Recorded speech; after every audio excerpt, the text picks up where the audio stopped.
भारत के इतिहास में कई राजा हुए, कई वीर हुए, कई योद्धा हुए, लेकिन आज हम जिस व्यक्ति की कहानी सुनाने जा रहे हैं वो न तो राजा था, न सैनिक और न ही कोई नेता। फिर भी उसने पूरे देश को अपने दिमाग के जाल में बांध लिया था। उसका नाम था नटवरलाल।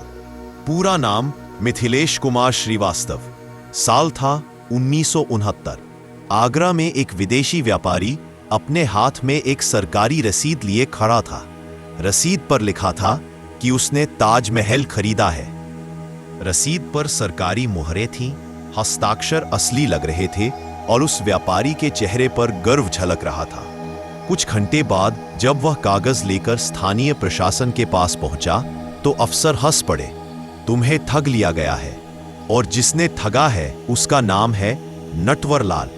वो बूढ़ा दिखता था, लेकिन उसके दिमाग की धार अब भी तलवार जैसी थी। कभी अफसर बन जाता, कभी सरकारी एजेंट, कभी बिजनेस टाइकून। 1912 बिहार के सिवान जिले का एक छोटा सा गांव बंगरा, यहीं जन्मा था मिथिलेश कुमार श्रीवास्तव, जो आगे चलकर नटवरलाल के नाम से पूरी दुनिया में मशहूर हुआ। बचपन से ही नटवरलाल का दिमाग असाधारण था। गणित में तेज, याददाश्त कमाल की और बात करने का ऐसा अंदाज कि कोई भी उसकी बातों में बह जाता।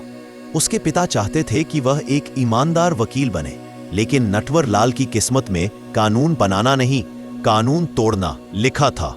कॉमर्स की पढ़ाई के बाद वह बैंक में क्लर्क बना।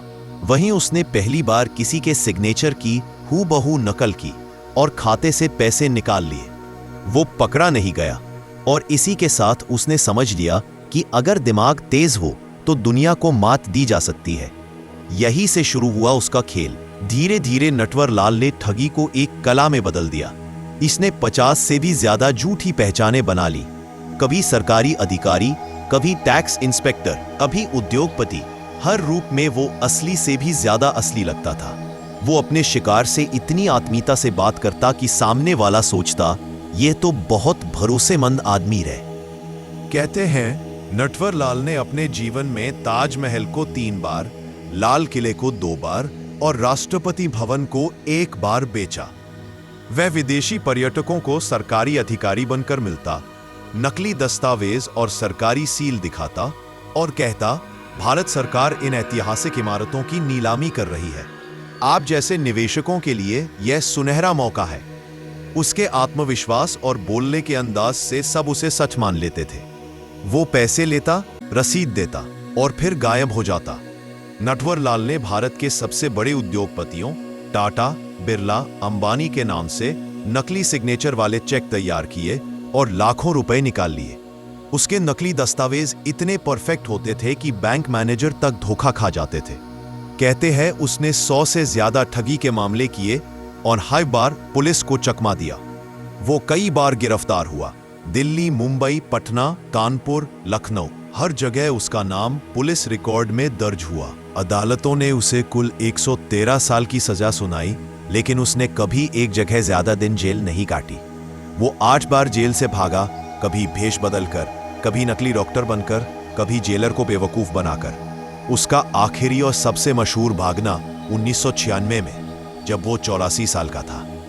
दिल्ली रेलवे स्टेशन से पुलिस उसे अदालत ले जा रही थी। भीड़ ज्यादा थी।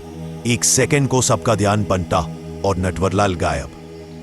कहते हैं उसका भाई दावा करता था कि नटवरलाल की मौत 1996 में हो गई, लेकिन पुलिस के पास उसकी मौत का कोई सबूत नहीं मिला। कुछ लोग कहते हैं कि वह किसी नए नाम और रूप में अब भी जिंदा रहा, शायद किसी पहाड़ी गांव में। उसका अंत आज भी भारत के इतिहास का सबसे बड़ा रहस्य है। नटवरलाल कहा करता था, मैं किसी गरीब को नुकसान नहीं पहुंचाता। ठगना है तो अमीरों को ठगो, ताकि किसी का पेट ना भूखा रहे। कहा जाता है उसने कई बार गरीबों की मदद की और इसीलिए कई लोग उसे भारतीय रॉबिन हुड कहते रहे। आज भी जब कोई बहुत चालाकी से किसी को बेवकूफ बना देता है तो लोग हंसकर कहते हैं, भाई तू तो पूरा नटवरलाल निकला। वो सिर्फ ठग नहीं था, वो एक कहानी था। दिमाग की ताकत, शब्दों के जादू और कानून की सीमाओं से परे एक इंसान की कहानी। वो आदमी जिसने ताजमहल बेचा, जिसने लाल किले की रसीद दी, जिसने जेल की दीवारों को भी धोखा दिया, वो था नटवरलाल। और शायद आज भी कहीं भीड़ में कोई मुस्कुराता बूढ़ा उसी की परछाई हो।